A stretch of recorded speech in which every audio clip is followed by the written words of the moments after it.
El 60% del peso del cerebro en seco es grasa. Todas las terminaciones nerviosas, todos los nervios que conducen las sensaciones del organismo están formados a base de grasa.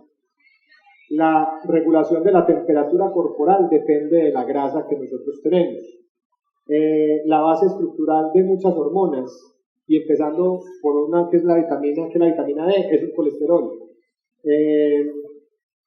El que yo pueda estar aquí sentado durante hora y media y no se me reviente la piel y me salga, es porque tengo grasa un poquito en la cadera y no permite que rompa, me protege los órganos. Entonces miremos que la grasa tiene muchas funciones en el organismo, como podemos decir, voy a abandonar la grasa de la dieta. O sea, si a uno le dice un boque de grasa, no lo están insultando. Bueno, no, sí, y lo otro es la grasa que tenemos en exceso, es una reserva de energía, o sea, además es la reserva que estamos haciendo de energía, ¿cierto? Entonces no puede decir que no está obeso, sino que está reservando energía, ¿sí? No estás gordito, sino que tienes una buena reserva de energía. Muy bien. Pero esa reserva de energía es importante para situaciones particulares. Eso es bueno para las mujeres, no estás gordita. Sí, exacto, tienes una buena reserva energética. Sí. Pero eso también es importante para situaciones de estrés severo, o sea, un accidente, que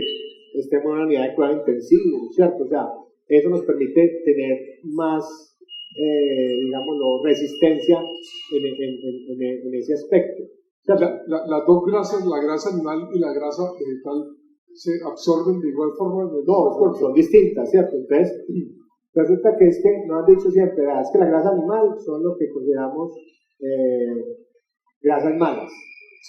¿Sí? Pero resulta que también son importantes en la alimentación. Vamos para los aceites, que son las grasas vegetales. ¿Qué hacemos nosotros con las grasas vegetales? Freímos, ¿sí? Entonces, eso sale muy caro, entonces yo reutilizo el aceite para no botarlo. ¿Dónde lo boto? Si lo boto por la coladera, entonces eso va a tapar el grifo, en fin. Entonces, estamos reutilizando los aceites vegetales, perdemos, digamos, lo bueno que sería el consumirlos, ¿cierto? Entonces, yo digo que es encontrar precisamente el equilibrio en eso. ¿Cuál es el equilibrio? No tener un exceso en el consumo de frituras, pero se puede consumir fritos, ¿cierto? Lo que pasa es que nuestra dieta está basada, ¿cierto?, que no falte el frito a la hora del almuerzo, entonces ahí sí hay problema. Lo otro es que tomamos los aceites vegetales, como el aceite de oliva, para freír, ¿cierto? En última instancia, el punto de calor del aceite de oliva es muy bajito, entonces tenemos que elevar mucho la temperatura, se deteriora el aceite. Entonces nada hacemos, la idea es consumirlo en frío, ¿cierto? Que ahí sí obtenemos los beneficios del consumo de un aceite de eso. Usted ha dicho 2 o 3 veces a lo largo de la charla una palabra que me suena clave para esto, hablado de balance o de equilibrio en los alimentos. ¿Cómo es eso? ¿Cómo es una dieta balanceada o una dieta con equilibrio? Bueno, uno es que no excluyamos grupos de alimentos, ¿cierto? Primero. Ahora, lo mencionamos hace 3 años y lo puedo resumir muy rápido, ¿cierto? Bajo en grasa. Ustedes no estamos los mismos de hace 3 años. Eso es, al menos nosotros sí. Nosotros sí. Tampoco somos los mismos. No. Bajo en grasa. Bajo en grasa. ¿Cierto? Entonces bajo en grasa son buscar carnes magras, pulpas, pocas frituras, ¿cierto? O sea, pocas frituras es que yo no vea que todos los días tengo un frito. Bajo en grasa, bajo en azúcar. Rico en fibra. Fibra son frutas y verduras. Fibra la encontramos en las leguminosas, frijol, lenteja, garbanzos. Fibra se encuentra en lo integral, pues, que eso también tiene su cuento, pero en las harinas integrales, que al menos tengamos una elección de la mitad de las harinas que nos consumimos que sean integrales. Y las frutas también, sí, frutas y vegetales. Y por último la actividad física, que fue el tema pues anterior que comentaban hace 15 días, pero que es supremamente importante cuando hablamos de nutrición, es tener en cuenta la actividad, ¿cierto? Si no tenemos en cuenta actividad, estamos perdiendo la mitad de lo que quisiéramos. Resumamos como los 4 claves: alimentos bajos en grasa, bajos en azúcar, ricos en fibra y actividad física. Actividad física, aquí hablamos hace 15 días de unos 150 minutos por semana. Por semana, exacto. Entonces, fibra, ¿cuánta fibra? Sí. Entonces, conversamos. Uno debe consumirse entre 5 raciones de fruta y verdura en el día. ¿Qué es una ración? Entonces, una ración de fruta es una naranja, una manzana, una pera, una granadilla, una mandarina. Una ración de fruta es lo que me haga una taza americana, 250 mililitros, de una fruta troceada como melón, sandía, piña o papaya. O 12 unidades de uvas, fresas o chuvas. ¿Sí? Entonces, eso es una ración de fruta. Tengo que consumirme por lo menos 3 al día. Piensen a ver si lo están haciendo. Por lo menos 2 raciones de vegetales, de verduras. Una ración de verduras es una taza de esas verduras. Y con esas 5 yo estoy llegando más o menos al 75% de la fibra que me tengo que consumir diariamente. Que de estas frutas y verduras, todos los colores. Blanco, verde claro. Ahora hablamos de los colores. Listo. Entonces, porque hay como cierto rechazo o cierta apatía a comer frutas y verduras entre nosotros. Creo que la educación pues no nos enseñaron a comer frutas. Sí, o sea, si miramos la encuesta nacional de la situación nutricional del año 2010, ya la del 2015 ya está desarrollada, pero no disponemos todavía del informe. En Colombia el 70% de la población consume la cantidad de frutas y verduras, o sea, en frutas vamos llegando, en verduras apenas al 28%. Y incluso cuando uno mira en mujeres en embarazo no cambia tampoco esa relación, ¿cierto? Que uno esperaría que en embarazo se mejoren los hábitos y no tampoco cambia. Entonces, sí estamos mal. Es un asunto educativo y cultural. Es un asunto educativo y cultural, ¿cierto? Entonces, llega la señora, doctor, le traigo al niño para que le enseñe a comer verduras. Entonces, présteme el niño, yo me lo llevo para mi casa o yo me voy a ir a la suya, ¿cierto? Porque es que le tengo que dar ejemplo, ¿sí? Y eso sale de ahí, es del ejemplo precisamente. Señora, ¿usted come? No, doctor, a mí no. Pues, entonces, es supremamente difícil. En este asunto del ejemplo me hizo pensar en lo siguiente. Yo he visto papás y mamás absolutamente ansiosos por lo que comen o no comen sus niños. Una cucharadita por la abuela, una cucharadita por la mamá, tiene que comer y se vuelve una cosa, a mi manera de ver, enfermiza, pues el niño no disfruta la comida, sino que está comiendo como por obligación. Eso al final termina incidiendo sí, claro, en la composición física de las personas. La composición física no, en cómo se relacionan con los alimentos. Sí. ¿Cierto? Entonces, si en mi casa me dicen se tiene que comer todo, sí, ¿cierto? Que eso nos dijeron a casi todos. Exactamente. Entonces, el día de mañana, usted le sirve mucho y usted come todo, ¿cierto? Porque en unas partes aquí no hay perros, ¿cierto? Entonces, como no hay perros, tiene que comer todo. O la comida no se bota. Todo. Exactamente. Entonces, precisamente eso es lo que uno tiene que, pues, un niño sírvale poquito, ¿cierto? Pues para que en realidad se lo coma todo, ¿sí? Eso es una, pues, como una estrategia. Lo que pasa es que eso es un tema supremamente grande, pues, el enseñar a comer. Sí. Pero eso es, por ejemplo, una de esas yo llegué a la conclusión de que si en la casa donde hay niños, hay comida, los niños no se mueren de hambre. Contrario a lo que piensan las mamás, ¿qué tienen que comer? Sí, esta semana nomás, ayer, una niña que no, es que ella no come, le mandan la fruta al colegio y siempre la traen enterita.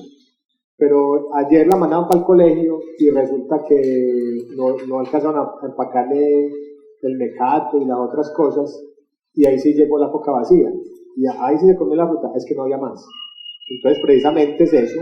El que provee es el que es responsable de eso. Claro. Es lo mismo, yo pregunto, es que vean, a la niña le encontramos paqueticos de chitos y de cosas debajo de la cama. Sí. Entonces yo les pregunto, ¿dónde trabaja la niña? ¿Sí? Y dice, ¿cómo así, doctor? Y dice, sí, pues ¿dónde consigue plata para comprar los chitos, las papitas y todo eso? Resulta que es todo ese entorno el que le está proveyendo ese tipo de alimentos. Entonces, por eso la niña no logra bajar de peso. ¿Y usted está en contra del mecato? ¿Cómo es de bueno? No, el mecato es bueno, todo es bueno. O sea, es que, a ver, es que vamos a hablar entonces de los... Este es el nutriólogo más heterodoxo que yo he conocido, es más fresco, que me dice coma de todo, coma. Entonces estoy muy contento aprovechando. A mí me gusta mucho el mecato. Debería ir a mi consulta. Porque, ya, no sé, el consumo de productos, a ver, la vida moderna nos da ese tipo de exigencia. Sí, o sea, es la facilidad, ¿cierto? A veces no tenemos tiempo, da un paquete y se fue, pues, o sea, eso... Tostiaré. Sí, no, o sea, lo que pasa es, volvemos al punto, o sea, todo lo que me está mencionando, entonces yuquitas, otras papas que vienen en unos tarritos redondos, que son todas igualitas. Sí. Yo no he podido ver ese sembrado de papas, sí, no, para que salgan así, todas igualitas. Entonces, eso es para hacer la introducción al mundo de los alimentos ultraprocesados, ¿cierto? Ultraprocesados. Entonces, yo parezco el moderador, ¿cierto? Sí. Entonces vamos a hablar me tomé la palabra. No, me quedé pensando en las yuquitas y las tostiadas. Entonces, vamos a ver eso, qué es el procesamiento de los alimentos, ¿cierto? Para ilustrar y para llegar a los alimentos ultraprocesados. Entonces, no, pero venga, antes de entrar a eso, sí. El mecato. Vuelvo al punto, lo que es en exceso es malo. Okay. ¿Cierto? Si vos basas tu alimentación en mecato, estás fregado, exactamente, okay. ¿cierto? Porque el mecato normalmente va es ¿con qué? ¿Con qué lo comen? Una gaseosa. Una gaseosa, exactamente. Y yo le digo a eso la paradoja de la Coca-Cola y el mecato, o la Coca-Cola y el buñuelo, ¿sí? Entonces usted está tomando la gaseosa que sea, ¿sí? Y se le acabó el buñuelo, tiene gaseosa. ¿Qué pasa a continuación? Otro buñuelo, ¿cierto? Entonces precisamente la asociación que tiene ese alimento con lo que marida con eso. O sea, la clave es tomarse más rápido la Coca-Cola. O tomarlo con agua. Entonces, si usted va a comer un paquete de tostiarepas con agua, ya le hizo cara, ya le hizo feo, ¿cierto? No le gustó. Pero ¿qué hace? Que usted coma menos, ¿cierto? Porque ya no le sabe rico, ya es horrible. Pues esto es comida de preso. Entonces ya la abandona. Y probablemente antes de que llene a punta de mecato, dejó para más tarde, para otro día. Ok, volvamos entonces a lo de los alimentos procesados y ultraprocesados. Entonces, si yo tengo mi parcela y tengo mi vaquita, yo la ordeño y me tomo la leche postrera, inmediatamente esa leche está sin procesar. ¿Sí? Cruda. Bronca le dicen en México. ¿Cómo? Bronca. Después, esa leche yo la vendo a una compañía que industrializa leche. Entonces viene el camión, la recoge, se la lleva y ya le hace un proceso de pasteurización, homogenización para que llegue en una bolsa. Antes llegaba en litros de vidrio, llega en una bolsa. Entonces uno todavía dice un litro de leche y es una bolsa, ¿cierto? A mí me han gozado porque digo un litro, entonces es la bolsa. Sí, pero ahí dice que dice que es un litro, sí. Todavía viene también un poquito con más. Centímetros cúbicos. Eso. Entonces, esa leche ya está procesada, pero como sobra tanta leche, hay que guardarla de alguna forma, pues para que rinda en el tiempo. Entonces la podemos empacar en una caja cuadrada con 6 capas diferentes, la sometemos a una radiación, ¿cierto? O la volvemos polvo para que se pueda ir consumiendo en 1 año, 2 años sin que se deteriore. Eso se llama ultraprocesado. Entonces las papas que yo hablaba del tarrito, sí, ¿cierto? Que no parecen papas, son un alimento que está ultraprocesado. Tiene químicos para que no se dañen, para que no se deterioren, para darles sabor, para darles textura, para darles un poco de cosas que uno como consumidor elogia de esos alimentos, pero que en última instancia a nuestro organismo no le parece tan bueno tener todo ese tipo de situaciones, porque en última instancia son los que pueden entrar a desarrollar. O sea, en últimas es más saludable comerse un paquete de papas fritas del Parque de Río, un paquete el tarrito de Spring. Sí, señor. ¿Por qué? Porque esa papa está recién cortadita, ¿cierto? O sea, yo digo, todo alimento que se dañe es bueno, ¿sí? Hoy en día compramos arepas, las ponemos en la nevera y eso no le da hongo, no le da nada, ¿cierto? Pero si yo compro las arepas a la vera del camino, arepas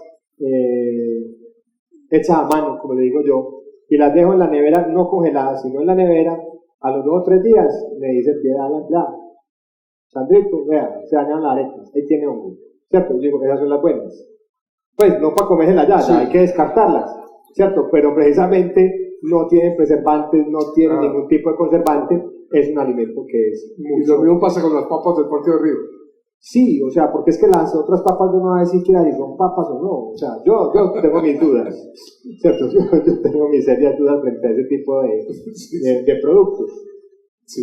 Bueno, venga, en el balance y en el equilibrio de los alimentos, hay algo que la vez pasada que conversamos aquí, usted lo mencionó y a mí me quedó sonando, y es que si uno va a comer un plato y ese plato tiene alimentos de distintos colores, mientras más variados sean los colores, más equilibrado y más balanceado es el alimento. ¿Hay algo de verdad en eso? Sí, los colores me están hablando de micronutrientes, de nutrientes específicamente, por eso ahorita quería hacer la aclaración cuando consumimos frutas y verduras, es de tener 7 colores. ¿Qué son cuáles? Blanco. ¿Cómo qué? Blanco, guanábana, pues. Por ejemplo. Ustedes me ayudan. Verde claro, puede ser lechuga. Verde oscuro, brócoli, espinaca. Amarillo, auyama. Naranjado, papaya. Rojo, tomate. Y morado, berenjena, uvas, ¿cierto? Entonces ahí están esos 7 colores que debemos incluir, tratar de incluir todos los días, es que es muy difícil, pues, o sea, pero en esa variedad que vamos teniendo cada día, nos permite tener una dieta precisamente que no es monótona, una alimentación que no es monótona y que nos va a proveer de todos los micronutrientes que queremos, o sea, los antioxidantes, en fin, todo lo que los beneficios que tiene una alimentación saludable. Sí, porque cuando uno siente que el plato tiene el monocromático, no sé, yo siento que no es tan balanceado. Pienso, pues, en un plato de frijoles con chicharrones, todo ocre o café. Sí, pero no es muy rico. No, yo no he dicho que no, pero no es muy balanceado, sí. No, es que estoy fregado porque toma guapanela y come frijoles con chicharrón para montar en bicicletas. Pero por eso, porque monto en bicicleta, ¿cierto? O sea, ese es uno de los puntos que nos tenemos que llevar y que el doctor Palacio les ilustró muy bien hace 15 días y como él no está hoy, entonces yo reitero que es muy importante la realización de la actividad física, o sea, y es el mínimo son 150 minutos por semana. Uno tiene que desayunar muy bien porque en el ritmo circadiano, o sea, en el ritmo que tenemos del organismo de sol a sol, ¿sí? Tenemos liberación de hormonas. Y hay una hormona que es el cortisol, que tiene 2 picos, uno principalmente en la mañana y otro en la tarde. Entonces, esos picos hormonales, cuando yo libero una hormona determinada, se vienen otras en contra y en favor, pues se genera una cascada, y eso, lógicamente, ocupa o requiere que haya consumo energético. Y si no lo hay, el organismo empieza a buscar la energía, no precisamente de la grasa que me está sobrando, sino del músculo, y si me quita el músculo, entonces genera más grasa, ¿cierto? Y por lo tanto me va a producir más problemas de peso. Si oímos cortisol, ¿cierto? Tiene que ver mucho con la cortisona, que es igual a los esteroides, y si hemos hablado o han escuchado hablar de los esteroides, o les ha tocado tomar alguna vez, porque es un muy buen antiinflamatorio, que sirve para el asma, para la artritis y todo eso, ¿qué pasa cuando hay un abuso de ese tipo de sustancias? Las personas se aumentan de peso, ¿cierto? Entonces, precisamente, cuando se libera el cortisol, yo necesito comida, y por lo tanto es en la mañana, cuando el organismo arranca, que necesita ese sustrato. O sea, es pésimo no desayunar. Sí, o sea, tener un ayuno prolongado tiene las implicaciones metabólicas en ese sentido, y en otro también tiene que ver porque no hay una regulación del consumo de alimentos posteriormente. Yo llego a la hora del almuerzo, ¿sí? Y no desayuné. Sí. Entonces llegué a la casa y digo, ¿qué hay de almorzar? Bueno, hoy hay sancocho, pero todavía no está listo. espere. Entonces, mientras yo espero que me sirvan el sancocho, voy a la nevera y a ver qué encuentro, ¿cierto? Y entonces empiezo a comer una otra cosa y hago una elección que no es inteligente. Ya después el sancocho está listo, me siento y me empaco el sancocho y ya había comido de más, entonces pierde uno como la dimensión de los volúmenes y la cantidad que está comiendo. Entonces por eso es importante desayunar también. Y el almuerzo debe ser menor en cantidad que el desayuno. Sí, no, por eso, es que es muy variable, ¿cierto? O sea, yo, si me pregunta a mí particularmente cómo es mi almuerzo, es, digamos, un poquito más abundante que mi desayuno, ¿cierto? Pues, pero eso ya es como la preferencia, y no es que sea una verdad de apuño que tengamos que disminuir el consumo de alimentos a la hora del almuerzo, pero es importante almorzar. Y lo de la cena, ¿cierto? En la noche sí debe ser más ligero, precisamente porque el organismo entra en un estado de reposo, la temperatura corporal baja, o sea, nosotros nos preparamos precisamente para dormir, ¿cierto? Y en eso el gasto energético no es tan demandante, ya no hay esos picos hormonales, entonces por lo tanto debemos comer mucho menos.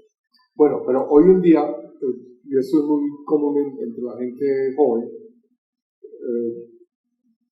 comer tarde y acostarse tarde.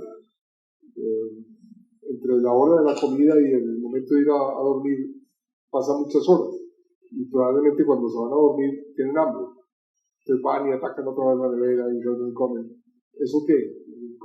¿Qué efecto produce? Pues, o sea, efectos desde el punto de vista calórico, voy a tener un exceso de calorías en ese momento que probablemente no me las voy a gastar, porque a esa hora en la noche en la casa, pues probablemente va a estar pegado a una pantalla, bien sea televisión, computador y algo, que no hay ningún tipo de gasto.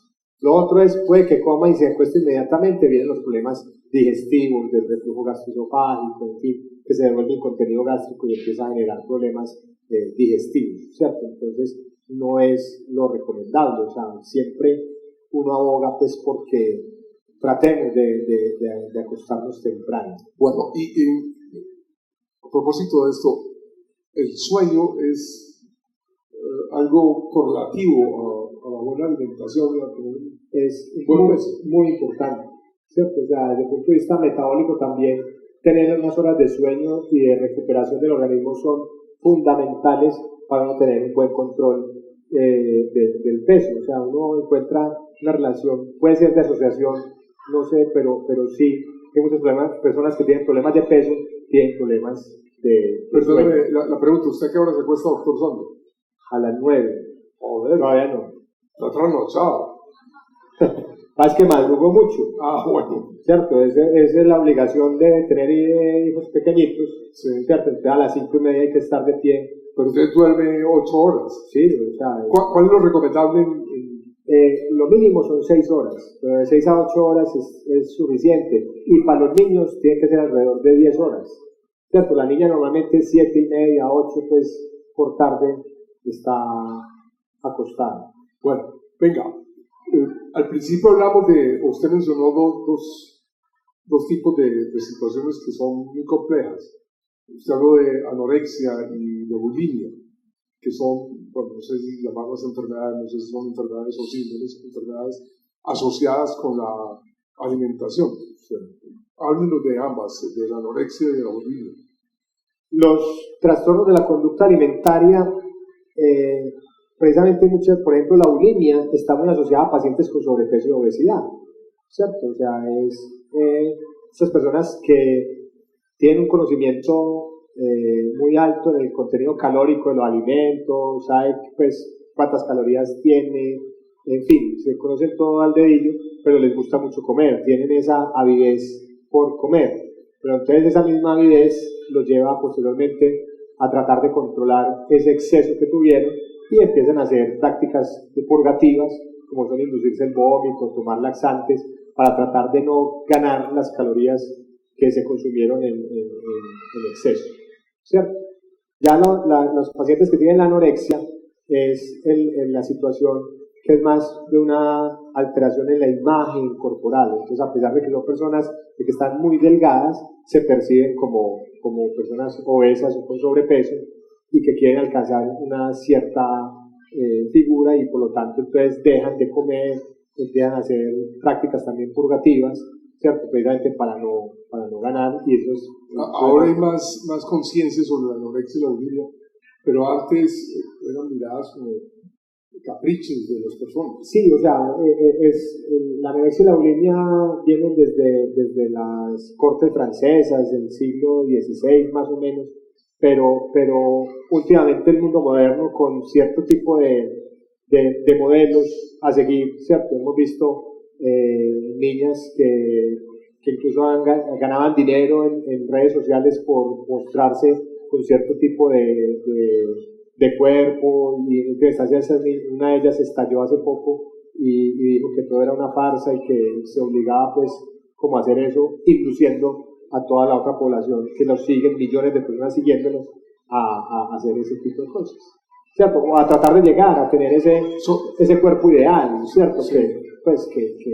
Que en realidad eso no es muy difícil. Pues, son dos enfermedades que pueden ser mortales. Sí, claro, sobre todo la anorexia. ¿Y usted siente que eso ha disminuido o ha aumentado? No, yo creo que eso permanece igual, ¿cierto? En un tiempo que se tuvo una mayor visibilización, de todos modos se generaron una serie de políticas y de detección a nivel de los colegios, se ha hecho más conciencia, yo creo, ¿cierto? Entonces de pronto sí hay un poco más de identificación donde están los problemas y de intervenciones que sean más prontas. ¿Qué otras enfermedades o trastornos alimentarios hay? El sobrepeso y la obesidad. Sí, yo pienso que eso también es un trastorno de la conducta alimentaria, ¿cierto? O sea, porque no tenemos un manejo adecuado de la relación que tenemos con los alimentos. Todo el mundo dice, es que yo almuerzo y el cuerpo me pide un dulce, ¿sí? Entonces, esa es la excusa. Y el pedir el dulce es más un condicionamiento que nosotros nos creamos. ¿Sí? Yo fui fumador.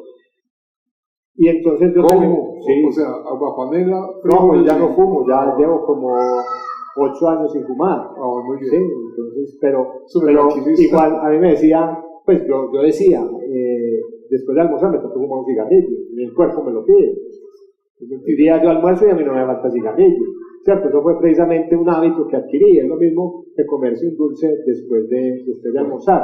Y cuando uno hace el ejercicio de comerse un dulce después de almorzar, representa el 10% de las calorías que usted consume diariamente, y en un año eso se refleja en medio kilo, 1 kilo, poquito, pero en 10 años son 10 kilos, ¿cierto? Entonces ya en 10 años con 10 kilos de más ya usted empieza a tener problemas en esas. Tengo una cantidad de preguntas aquí que ya vamos a empezar a resolver, pero antes de eso quiero hacerle 2 preguntas mías. Una, he visto personas que dicen que una buena manera de mantener el peso es no comer 3 veces al día, sino comer cada 2-3 horas.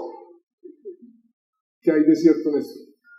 El metabolismo, y entendiéndolo como el gasto de energía o el aprovechamiento de la energía que nosotros consumimos, depende de 4 variables: del género, del tamaño, de la edad y el estado hormonal. Hombres gastan más que las mujeres. Energía. Las mujeres gastan más dinero que los hombres. Energía, sí. Me parecía contraevidente. Sí. En cuanto a tamaño, mientras uno es más grande, más energía necesita para movilizarse. Ahí viene el que nos duele, la edad. A partir de los 20 años, por cada 10 años, nuestro metabolismo se va enlenteciendo un 3%. ¿Se va qué? Enlenteciendo, se va haciendo menos, digamos, eficaz, ¿cierto? Entonces, por cada 10, haga la cuenta de los años que tiene y ya diga, a partir de los 20, cuánto por ciento, si es yo por ejemplo el 3% no más. Yo por ejemplo el 3%. Entonces, eso es uno de los factores que tiene que ver con la edad. Y el otro, el estado hormonal, pues ya son otras cosas más específicas, pero esos 3 primeros son los fundamentales. Y de ese metabolismo, lo que nosotros gastamos diariamente, el 60% se va para vivir. Entonces, si usted es el príncipe Felipe, el esposo de la reina Isabel, ¿cierto? No necesita el 60%, que ya no gasta nada más, ¿cierto? Entonces, ese 60% se lo lleva para vivir. El 10% es para metabolizar los alimentos, coma 1, 2, 3 o 6 veces al día, pasa invariable. Entonces, la estrategia de comer más no es que en última instancia acelere ese metabolismo. El verdadero quemador de grasa, que me pregunta cuál es el quemador de grasa, sí, además de la paila mocha, ¿sí?, es el ejercicio. Ajá. ¿Cierto? Entonces la actividad se lleva el 30% del consumo energético. Eso en cuanto a ese punto. De todos modos, como estrategia para las personas que tienen ansiedad, lo llamamos ansiedad por comer, lógicamente tener una dieta fraccionada, el hacer desayuno, media mañana, almuerzo, algo, comida y merienda, les mentalmente están recibiendo comida con cierta regularidad y ayuda a manejar un poquito ese estrés o esa avidez por comer de más. Eso es como estrategia en ese aspecto. Bueno, y mi última pregunta tiene que ver con el alcohol. Eso es muy grave. Grave es cuando no invitan. Sí, gravísimo. Si uno está tomando la decisión sincera de bajar de peso o tiene un sobrepeso, no debe consumir alcohol, ¿cierto? O sea, porque el alcohol en última instancia nos está aportando unas calorías que han oído hablar de calorías vacías, ¿cierto? Y calorías vacías no quiere decir, yo cuando escuchaba eso antes de dedicarme a la parte de la nutrición, yo decía, pues si son vacías, pues entonces no son calorías, ¿cierto? Pero es que son vacías es porque no están aportando micronutrientes, ¿sí? No están dando vitaminas, minerales, lo que sí hace, por ejemplo, la cerveza o el vino, que son licores que son vivos y sí dan ese tipo de beneficios. Como médico no puedo recomendar el consumo de alcohol, vale, hecho, pero hay no puedo decir que mi consulta. Por eso, entonces, hay una tendencia que se llama el consumo moderado de alcohol. Consumo moderado de alcohol hace referencia al consumo de un trago las mujeres y 2 tragos los hombres, ¿sí? Diario, no todos los días. ¿Qué quiere decir diario, no todos los días? Diario, no todos los días. O sea, primero hagamos qué es un trago. Sí. Entonces, un trago es una cerveza de 330 mililitros, o sea, una cerveza tradicional, una copa de vino, sí, ¿sí?, copa de 150 mililitros, o un trago de una copa tradicional aguardientera de un trago destilado, aguardiente, ron, tequila, whisky, brandy, vodka, ginebra, en fin, ¿cierto? Eso es un trago. Un trago diario, entonces yo me puedo tomar cada día un trago, pero tengo que descansar al menos un día de la semana. No puedo acumular tragos para el viernes, ¿sí?, o para el sábado, ¿cierto? O sea, ese es el punto. Pues sí, uno está buscando el consumo moderado de alcohol. Y eso, supuestamente no, está evidenciado que trae beneficios para la salud. Okay. Eso es en cuanto al alcohol. Si yo estoy en un programa de reducción de peso y hago este tipo de consumo, probablemente tampoco va a tener mucho problema. Bueno, me tranquilizó eso porque ya me veía tomando solo guapanela y... Bueno, los videos de todos los conversatorios pasados pueden verse en la página web de Vivir en el Poblado y en el canal de YouTube de Vivir en el Poblado. Tenemos una cantidad de preguntas, yo las voy a hacer y usted las responde brevemente pues para que nos alcance. Sí. Las voy a leer tal cual porque hay unas que me han encantado, ¿no? ¿Ya responder sí o no? No, en algunos casos son... ¿Cuántos tintos debe tomar un adulto? Más de 5 es contraproducente. Me encanta eso de debe. Sí, el café es muy bueno.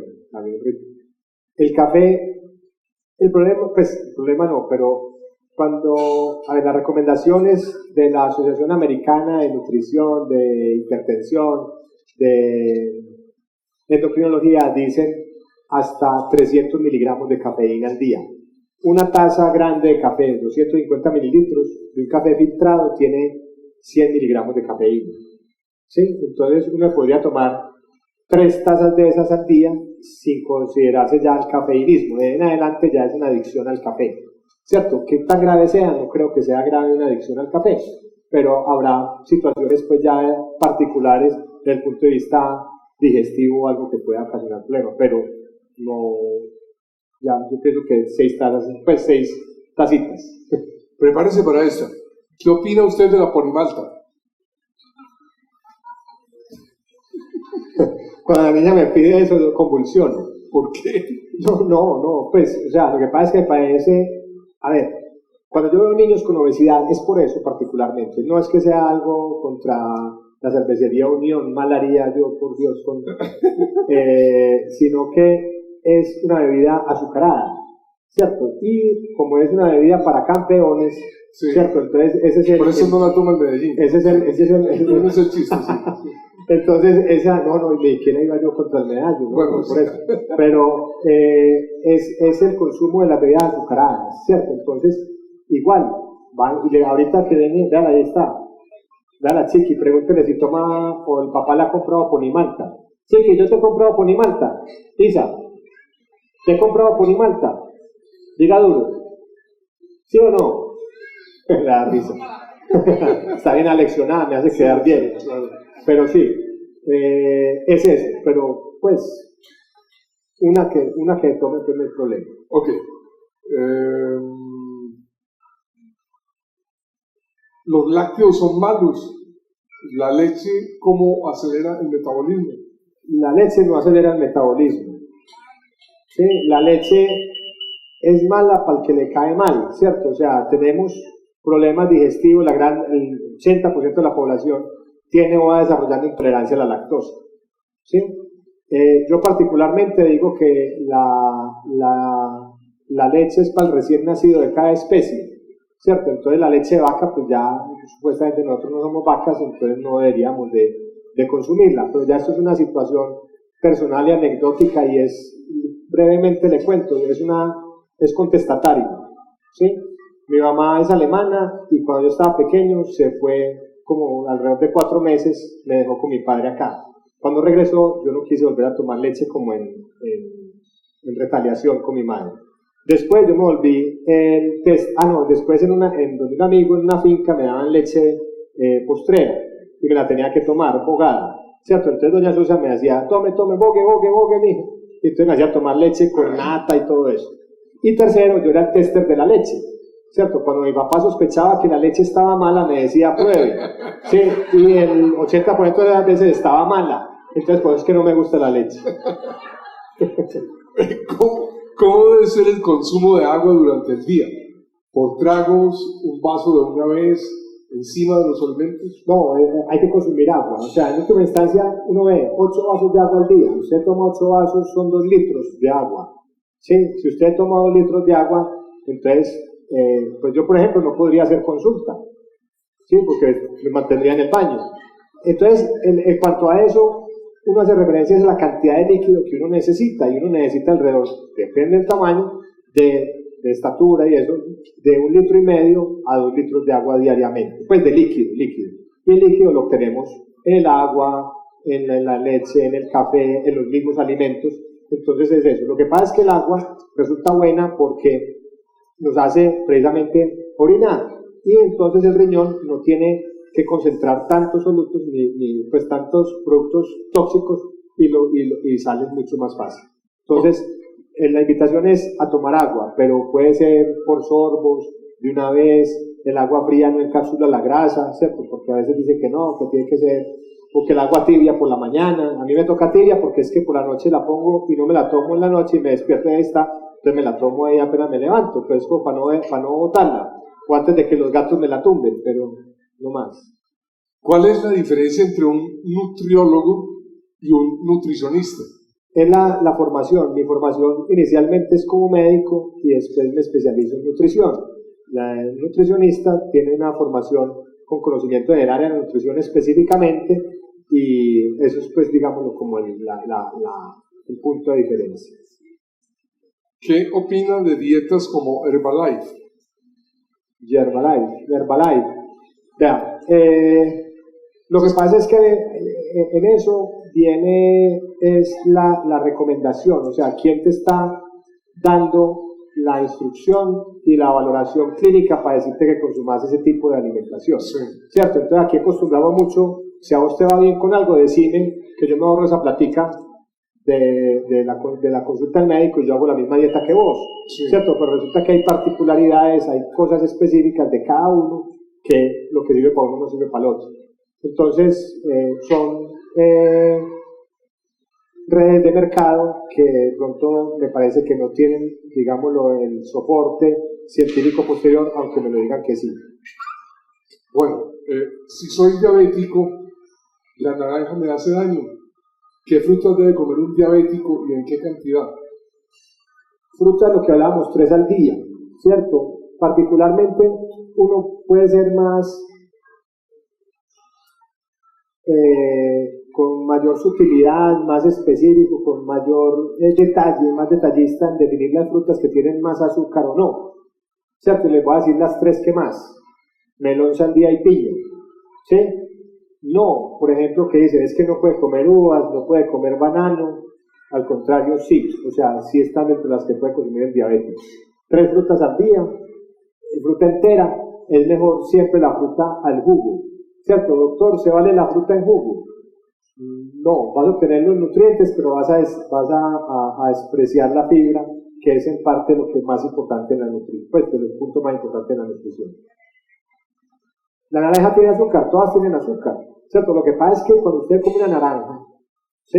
A ver, jugo de naranja, un vaso, 3 naranjas, 80 calorías por naranja, 240 calorías. Usted lo toma, el líquido en 15 minutos ya está ya en el intestino, liberando de todo. Cómase 3 naranjas, se demora 17 minutos y medio, cronometrado, ¿sí? Si ya están peladas.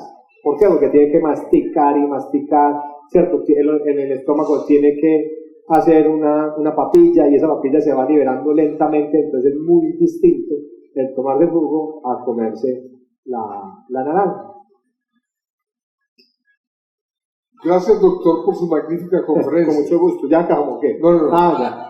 Sí, tiene usted una muy bella sonrisa. Muchas gracias. Uy, qué admiradores. Porque hay personas que... traje a mi hija. Ya fue. Sí, tranquilo. Porque hay personas que comen y no engordan. Son privilegiados. Sí, o sea, eso es parte de la genética, ¿cierto? O sea, con obesidad, hay unas de las autoridades mundiales de obesidad, y yo te voy a poner una foto con ese personaje, incluso es un caballero de la reina, es un investigador inglés, médico, y es gordísimo, ¿cierto? Entonces, y él investiga precisamente en el área de la genética, porque hay un gran componente genético en el sobrepeso y la obesidad, ¿cierto? Entonces uno también tiene que ponerse en contexto cuál es mi familia, qué es lo que yo tengo en mi bagaje, precisamente pues no para no entregarse a la pena y no luchar y no hacer elecciones saludables, pero sí tiene mucho que ver. ¿Es cierto que determinadas frutas son demasiado dulces y no se deben consumir en dietas? Pues ya lo mencioné, lo del melón, la sandía y la piña, pues, sí. Pero no es que vamos a ir en contra de la piña, pues ya vienen ahorita la Virginia y acaban conmigo, ¿no? Vuelvo al punto, el exceso es malo. Ok, ¿qué diferencia hay entre las gaseosas light y las gaseosas cero? ¿Y cuál es menos mala? La diferencia es el sabor, sí, o sea, en última instancia, si uno mira los ingredientes, tienen los mismos tipos de endulzantes la una o la otra. Es simplemente porque las gaseosas light, cuando salieron, tenían un sabor mucho más metálico y no respetaba, digamos, el sabor tradicional a la cual estábamos acostumbrados, y entonces por eso decidieron hacer ese tipo de cambio para precisamente favorecer el mercado de las mismas, ¿cierto? Pero en última instancia no hay diferencia fuera del nombre, pues, y el sabor. ¿Es verdad que el agua con limón en ayunas ayuda a adelgazar, ya que acelera el metabolismo? No, el acelerador del metabolismo se llama actividad física. Sí, ese es el mejor acelerador que hay. El tomar agua en ayunas, pues yo me la tomo pues porque ya les decía. No, pero es agua con limón. Con limón, no sé, con jengibre, pues. Con whisky. No, eso no lo va a ayudar a acelerar. Okay. ¿Qué opina de los hongos tibetanos? Su uso en nuestro medio y si se pueden usar discriminadamente. ¿Cuáles son los hongos tibetanos? ¿Ganoderma o qué? Sí, Ganoderma. Vea. Ella dice que son unos hongos que están trayendo del Tíbet o del Asia, que la gente los cultiva en agua de panela. Allí se reproducen y al parecer son muy buenos contra el cáncer y bueno. En nutrición siempre vamos a encontrar tendencias, ¿cierto? Vamos los 20 años atrás, eran los embriones de pato, ¿sí? 15 años atrás, el noni, ¿cierto? Y así cada década trae su tendencia y seguimos pues con la gente con sobrepeso, con obesidad, con cáncer, ¿cierto? Entonces yo pues miro eso con mucha, digámoslo, ¿cómo se dirá? Con respeto, pues, pero no quiero decir sí, más bien con un escepticismo grande y todo hay que tomarlo pues como a cuenta de inventario y no asumir que todo es milagroso. ¿Qué opina de las comidas light que se encuentran en los supermercados? Gaseosas, panes, mermeladas, etcétera. ¿Son un engaño o sirven para un plan de adelgazamiento? Vea, ellas mismas dicen que no, pues, que a no ser de que usted haga una dieta, que usted lleve un plan alimentario, no van a obtener el beneficio de la misma. Entonces, ahí ¿qué están haciendo? Cuando se rotula, y eso está regulado por entidades del Estado, como es el Instituto de Vigilancia de Medicamentos y Alimentos, debe tener la mitad de las calorías contra el producto de referencia. Una mermelada X contra la otra debe tener la mitad de calorías para yo poder decir que es una mermelada light. Cuando yo la pongo, le quito calorías, pues se las quito porque le quité algún ingrediente, pero tengo que poner otro, ¿cierto? Por ejemplo, y miremoslo el más común, es en cuanto a lo que son los productos de pastelería, ¿cierto? La parva, las tortas, la torta light. ¿Qué es lo que pasa con esa torta? No tiene azúcar. Muy bueno, pero ¿con qué se hace la torta? Con harina. ¿Y la harina en última instancia qué es? Es un azúcar. Es complejo, pero es un azúcar también. Y además, para que pegue esa harina, ¿qué hay que echarle? Mantequilla, ¿cierto? Entonces hay que echarle grasita, hay que echarle otras cosas, porque no, incluso el azúcar que no le echan, se lo tenemos que poner en otro tipo de azúcar modificados para que le dé para que la torta crezca, para que sea agradable y eso. Entonces, a veces creemos que porque no es que sea una mentira, tiene menos, pero como tiene menos, terminamos comiendo más. Okay.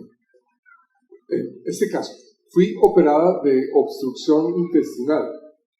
Debo comer mucha fruta. Tengo bridas. Mi pregunta, todos los días consumo papaya, banano y pera en ayunas. ¿Es contraproducente para el páncreas? Me dicen que debo hacerlo después del desayuno. No necesariamente. Pues aquí hay muchas teorías al respecto. Por lo que yo hablaba en cuanto al consumo de alimentos y lo que hablamos del jugo, particularmente si es el jugo, pues la fruta entera. La fruta entera, el vaciamiento del estómago se demora alrededor de 1 hora y cuarto más o menos, entonces no es contraproducente para el páncreas. Por favor, repetir la fórmula para averiguar el índice de masa corporal. ¿Repetirla? Sí, por favor, repetir la fórmula. Índice de masa corporal pero despacio. Es igual al peso de la persona en kilogramos dividido sobre la talla. Lo que mide la talla es lo que mide en metros, o sea, si mide 1,80, entonces es 1,80 por 1,80, o sea, metros al cuadrado, y así obtengo el índice de masa corporal. Se considera peso bajo por debajo de 18,5, peso saludable de 18,5 a 24,9, sobrepeso por encima de 25 y obesidad por encima de 30. Para personas adulto mayor, peso saludable de 22 a 27 de índice de masa corporal. Okay. A ver, uno de los problemas más grandes más que problemas es, uno de los diagnósticos más frecuentes es el colon irritable. Sí. ¿Cierto? Entonces, prácticamente todos tenemos colon irritable. Pues, si uno revisa, pues porque cierto tipo de alimento le cae mal, le produce diarrea, le produce distensión, ¿cierto? Entonces, cada uno tiene su particularidad que le cae mal o no. Entonces, sí hay relación de los alimentos con los problemas del colon, precisamente porque es uno de los sitios en el intestino donde se metabolizan los mismos. Pero ya es muy compuesto, esto es hablar de cada enfermedad en particular al respecto. El atún y las sardinas enlatadas son sí, son buena opción de ácidos grasos omega 3. El mercurio es uno de los grandes contaminantes de las aguas, ríos y suelos de todo el mundo. Particularmente en Colombia, por la minería legal e ilegal, tenemos una alta contaminación por este tipo de sustancias. El ministro de Minas salió en estos días hablando precisamente, alertando sobre la cantidad de mercurio que tenemos vertidas en nuestros ríos. Entonces el atún y la sardina no viene de los ríos, ¿cierto? Viene del mar, entonces tiene, digamos, menos mercurio, ¿sí? Y porque está enlatado no tiene más mercurio, entonces pues es una opción. Mucha proteína afecta al riñón y hablan de creatinina. Sí, la creatinina es el examen que se utiliza para medir la función renal. La función renal se va deteriorando, o pues con el paso de los años se va afectando un poquito la capacidad de filtración del riñón. Entonces se ha visto que si hay consumo muy alto de proteína podemos sobrecargar el riñón, porque la proteína que no utilizamos la vamos a desechar y se desecha a través del riñón. Lo que pasa es que cuando yo le digo a las personas el consumo de proteína que deben de tener, muchas veces no alcanzamos el mismo. Voy a ilustrar. Desayuno, arepa con cuajada y un café con leche. Van 14 gramos de proteína. El almuerzo, sopa de tortilla. Y ya, pues que digamos, estamos hablando de un adulto mayor. No tiene proteína ahí. Y por la noche igual al desayuno. O sea, otros 14 gramos, 28. Y un adulto mayor necesita alrededor de 60 gramos a 70 gramos de proteína al día. Está consumiendo la mitad.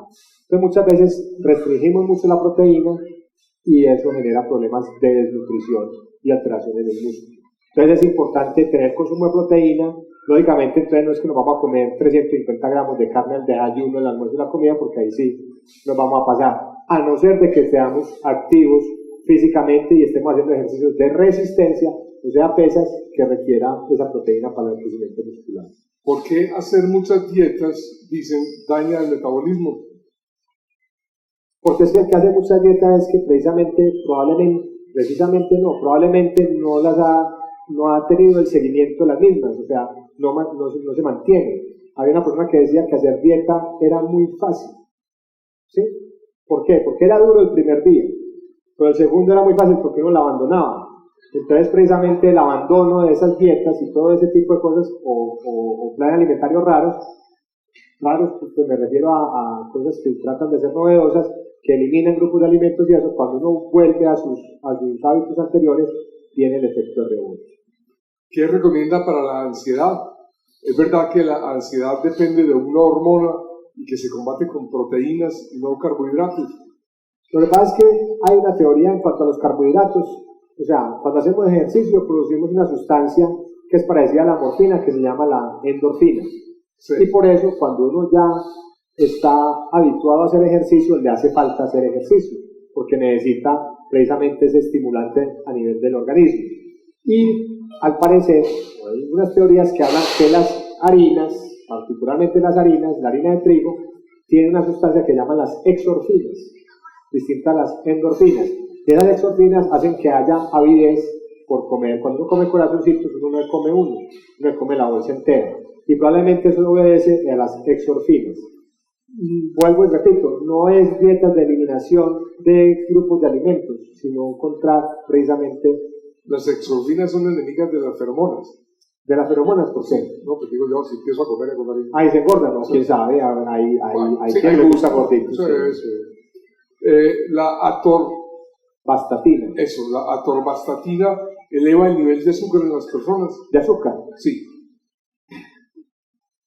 Eso es muy complejo porque también, o sea, este tipo de medicamentos que son la atorvastatina hace parte de un grupo de medicamentos que se llaman las estatinas, que son para disminuir los niveles de colesterol. Cuando nosotros nos hablan del colesterol es porque nos dicen tenemos un riesgo de presentar un evento coronario, quiere decir un infarto, ¿sí? Y en algunos estudios grandes han dicho pues que en la medida que el colesterol esté más alto tenemos más riesgo de infarto. El estudio que se hizo en ese aspecto se hizo en una población muy pequeña en Massachusetts que se llama Framingham. Y es el estudio de Framingham y es un estudio poblacional muy grande, en fin. Resulta que de eso sale una escala, que es la escala de Framingham, donde uno puede calcular el riesgo de infarto de una persona, ¿sí? Y ese riesgo está determinado por los niveles de colesterol, pero además si el paciente es hipertenso, si es fumador y si es diabético. Y ser fumador, hipertenso y diabético eleva el riesgo del infarto. Si no lo es, probablemente cuando uno se hace, así tenga el colesterol en 280, se hace la valoración de riesgo y le da que tiene un riesgo leve. Entonces no se justifica muchas veces tomar ese tipo de medicación. Existe otro elemento, qué pena me extienda aquí, pero es muy importante, pues, y hay otro elemento en esto, es el número de pacientes a tratar. ¿Cuántos tengo que darles una estatina para evitar un evento, un infarto? Y es muy alto, a diferencia que cuando a mí ya me dio, si yo ya tuve un infarto, ahí sí me la tengo que tomar, porque sí es muy eficaz en prevenir el reinfarto. Bueno, esta es la última pregunta. En su opinión y con su experiencia, ¿cuál es el factor que más influye en no lograr el peso ideal o adecuado? Ya. Una de las cosas que yo le pregunto a las personas es ¿por qué? ¿Por qué quiere bajar de peso? Sí, porque ahí es donde uno se fija la meta. Todo el mundo me dice que es por salud y yo no les creo, o sea, yo soy muy incrédulo, Santo Tomás de Aquino. ¿Por qué? Porque es que las motivaciones son muy diferentes, ¿cierto? Es porque van para el reinado del mamoncillo, porque le quieren hacer rabia a una prima, ¿cierto? Son muchas motivaciones, pues digo, preciso, dígame cuáles son en realidad. Probablemente sí de séptima venga lo de la salud, ¿cierto? Pero ese es un punto, el uno tener claros los objetivos para yo poder hacer todo lo que pronto hemos recopilado aquí, hemos tratado de decir cómo llegar a ese peso y mantenerlo, o sea, comer bajo en grasa, bajo en azúcar, rico en fibra, hacer ejercicio, se nos quedó pues hablar de los alimentos naturales, también lo mencionamos que lo que se daña es bueno, ¿cierto? Ese tipo de cosas. Y el no cumplirlo es precisamente, o el no tener esa motivación, es lo que hace que nosotros fallemos en ese aspecto. Doctor Sandro, muchísimas gracias por su acompañamiento en este conversatorio ameno y erudito. Muchas gracias y buenas noches. Nos vemos el jueves 3 de marzo. Que estén muy bien.